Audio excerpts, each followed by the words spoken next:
Hi everyone, this is Dawn Takacs, and I want to make a video for you today about a new mask that I've created, and I think it's fast, it's easy, it's breezy, it's no pins, no pleats, no problem.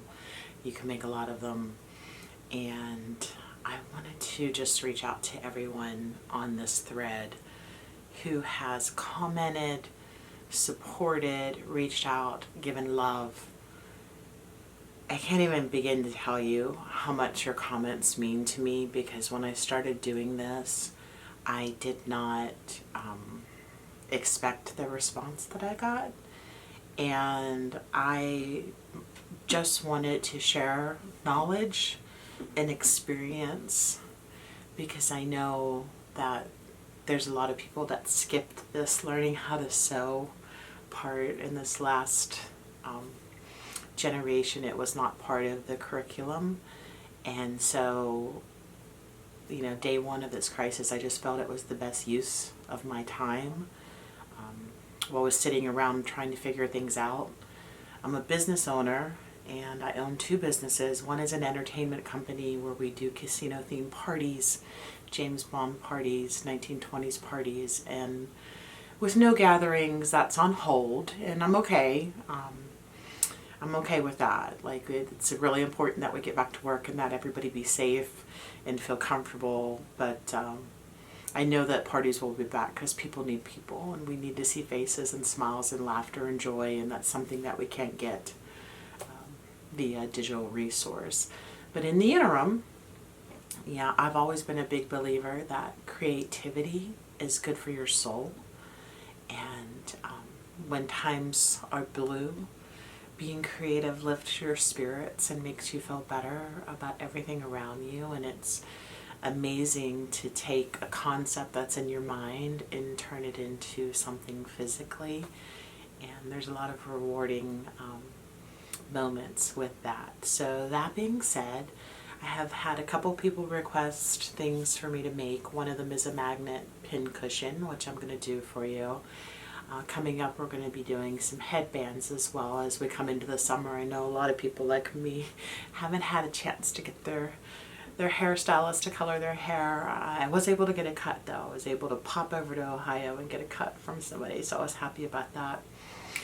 But, and I also want to say too, there's been a lot of comments about the masks and whether they're appropriate, helpful, useful, you know, whether they help in any way or they harm.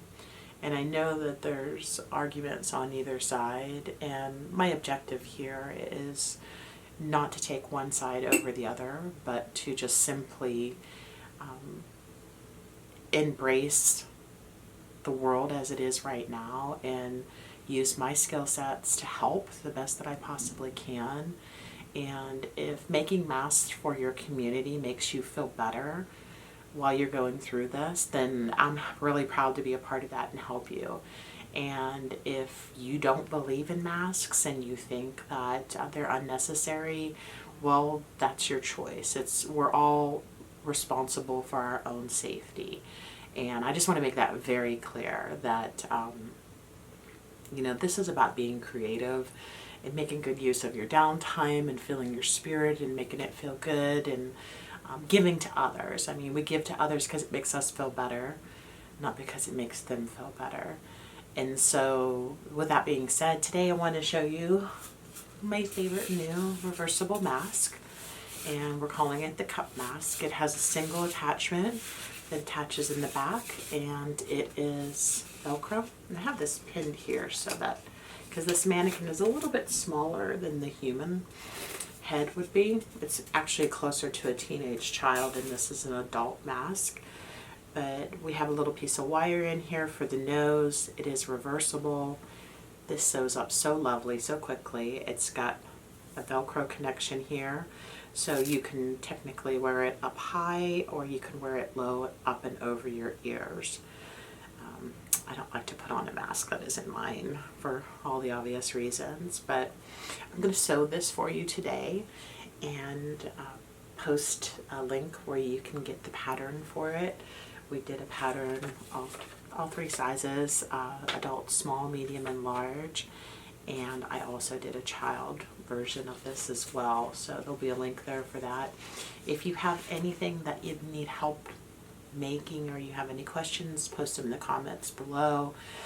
Again, I want to thank everyone out there. I know that this is a challenging, the most challenging time of our lives, I think, for all of us. The emotions and the isolation, and our minds are just so saturated with everything, and it's overwhelming. And I'm hoping that this sewing time is a little bit of an escape for you, and brings out your spirit and your soul and lets it shine. Okay, let's sew. All right, everyone, we're ready to sew. I have already cut a piece of 22 gauge wire, and I have bent it back on either side. This is going to be the wire for the nose piece, and I cut it 5 inches, and by the time I bend it, it's about 4 inches, give or take. You do not have to be exact on that. So to start with, we're going to take 4 panels and sew them together. One panel I have fusible interfacing on, and I'm going to say this is the outside just to add a little bit of body to it. And then the inside, I have this pink. So with the right sides together, I am going to just line the straight edges up, and I'm going to use this quilting pin. I do not need pins. This quilting clip, we used to use these in the drapery factory, and they work really well without putting any holes in the fabric, and they help when you're sewing things that are a little bit thicker. You want to make sure that you've got your straight edge is good. Everything's all clipped together. I think I'm going to sew this today with the interfacing side up. I'm just matching that up just to make sure that my straight edges are all lining up. They're giving me a little trouble. There we go. There we go. No pins, no pleats, no problem. So machine's on, threaded, ready to go. I've got a straight stitch on, and I am set at about 12 inches, or 12 stitches per inch. And I am going to sew at 1/4 inch. And I'm going to sew right on this curve here. I'm going to use my pointer, and hopefully that'll help so that you can see. I'm just taking my time sewing around this curve. Actually, this is the most challenging part of making this mask. Otherwise, it's relatively easy. And I'm going to take my pinking shears, and I'm going to cut as close to my seam as I possibly can, because the pinking shears will remove the bulk, and it will make that curve just nice and clean and smooth when I go to reverse it. See, no pins, no pleats, no problem. Reminds me of a Kenny Chesney song. So I'm going to turn this like this, and I'm calling this my summer cup mask because it's getting hot outside, it's getting muggy. Nobody really wants to deal with anything heavy. So as you can see, we've created a cup and a cup here, and I'm not going to worry about that interfacing being a little bit off there because the bias tape is going to just sew right into it. So I am going to start, whichever your right side is, with a little piece of bias tape that I made that matches my fabric, and we're going to do a video on that as well. And I'm just going to take the smaller side of the bias tape, because we always want side that's a little bit bigger and on one side it's a little bit smaller, so it makes it easy to sew. And I am going to run that across. First thing I wanted to say though, when you're trying to decide the nose piece for the cup, when I'm looking at this, I can see that this is rounded here,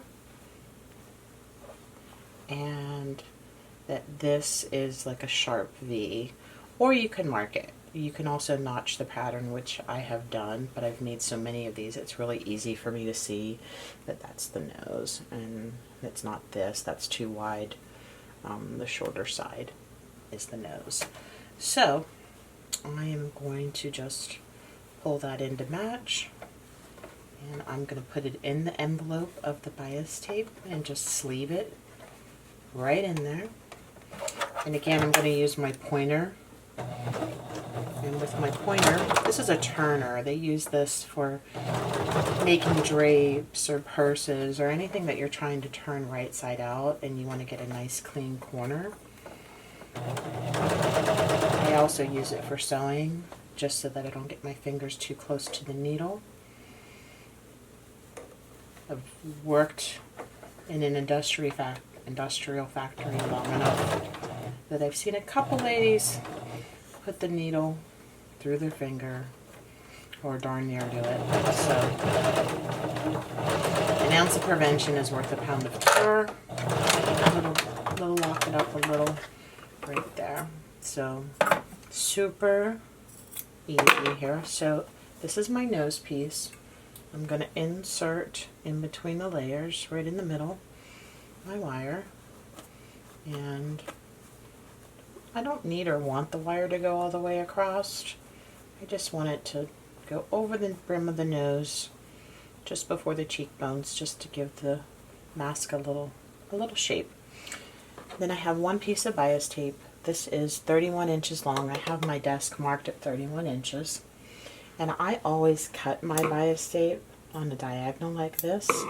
So before I start sewing, it is already prepped, ready to go. And I also have 2 pieces of Velcro, 1 wrap of Velcro, that are 3/8 of an inch by 3 inches. And I cut these with the rotary madam wheel. I'm just going to slim it out a little bit here, just to make sure I've got a little less than I need. So I'm going to start by sewing the male Velcro into the bias tape. And I'm going to put my foot down. I did the tuck and fold.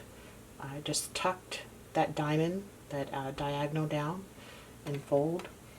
And it doesn't have to be any specific measurement or exact, just whatever makes you comfortable. Some people use a piece of fabric back here. I just hold my threads to get my machine to move forward. And there it goes. So I am going to sew in the Velcro, again male side up on the beginning part of this. And I'm just going to make sure that my needle catches that. Wonderful. So my needle caught it. I'm using my pointer. This is a great example of how the pointer comes in handy without needing any needles or any clips. I can get in there and I can hold that down. I'm going to turn the machine pivot, and then I'm going to turn the machine and pivot again. A little back and forth just to make sure I've got that corner down. And then I am going to turn and back stitch to get back to where I was. And now I'm ready to sew the cup into the bias tape. I'm going to bring the other side of the bias tape up so that I can see where my halfway point is. And I am going to mark that halfway point with a quilting clip so that I know that that would be the center of the mask, and so that I can make everything match up and nice and even without any pins or any unnecessary work. When you work in the factory for years, you learn shortcuts and things that save your hands, because every time you pick up the scissors or you're pulling pins out, it's work, it's stress on your hands. So as I'm sewing, I'm seeing that clip come up that's indicating to me that that's the center of my bias tape, and that's where I want my mask to be. So I know that I'm going to start putting that mask in right about here. I'm just gonna eyeball it. Now it is Velcro, so it is a little bit forgiving as far as the overlay. You've got 3 inches on the right and 3 inches on the left. So And I'm seeing that that's matching up nicely. I'm happy with that.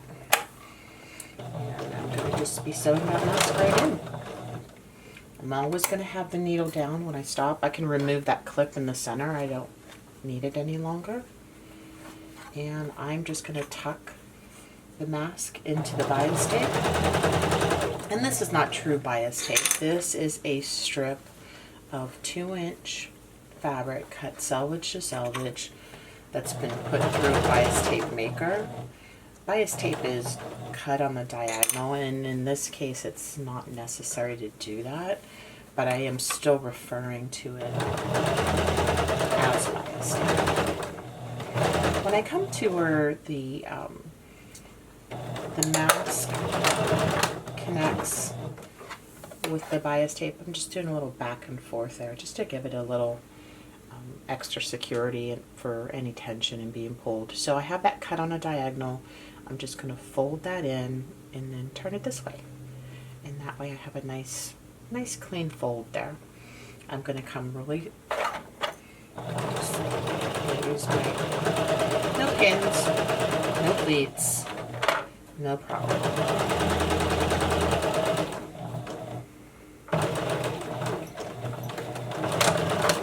A lot going on in the world today, and I am going to pull, as I pull this out of the machine, I'm going to flip it over, and this is a very important part of this. I want to make sure that I'm looking at the opposite fabric when I have the bias tape like fully extended out, and I'm going to sew in the female because we want the female Velcro to match up with the male Velcro. So I'm putting that female in there, and I'm going to just line that up and put the needle down.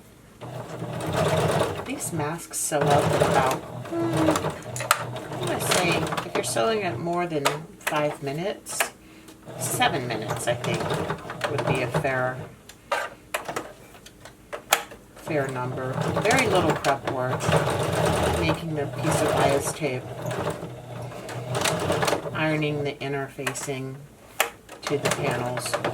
It's easier if you cut a 5-inch strip of the fabric, selvage to selvage, and then cut your panels from that, as opposed to cutting the interfacing and then trying to match it with your fabric. Cut the strip of fabric, iron your interfacing to it first, and then cut your patterns. It'll save you oodles and oodles of time, especially if you're making these in bulk. So, alright, I think we're good here. I'm going to release.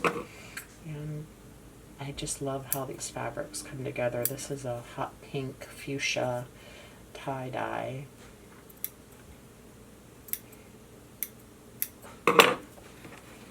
I love the summer look of them. And a multicolor floral. And trim those threads. And there we go. That is the reverse side. Oh my. I have butterfingers today for the mask. And easy breezy. And then if you want to wear it the other way, you just flip the wires. And whoever's wearing it, when they put it on, they just pinch the wires to their nose. And that makes it super snug. So if you have glasses or anything like that, no filters. It's 100% cotton. You throw it in the wash when you're done wearing it. It's just that simple. A lot of people are out there saying, oh, we should put a filter in it. Where's the pocket for the filter? If your mask has been worn, it's dirty. It has potential bacteria and viruses and other things on it. Why, for heaven's sake, would you take out a filter and then put in a clean filter to a dirty mask? To me, it just doesn't make any sense. Wear the mask once, throw it in the wash. It's as simple as that. Make sure to wash it before you wear the opposite side. Everyone, have a great day. Be safe, be well. Thanks.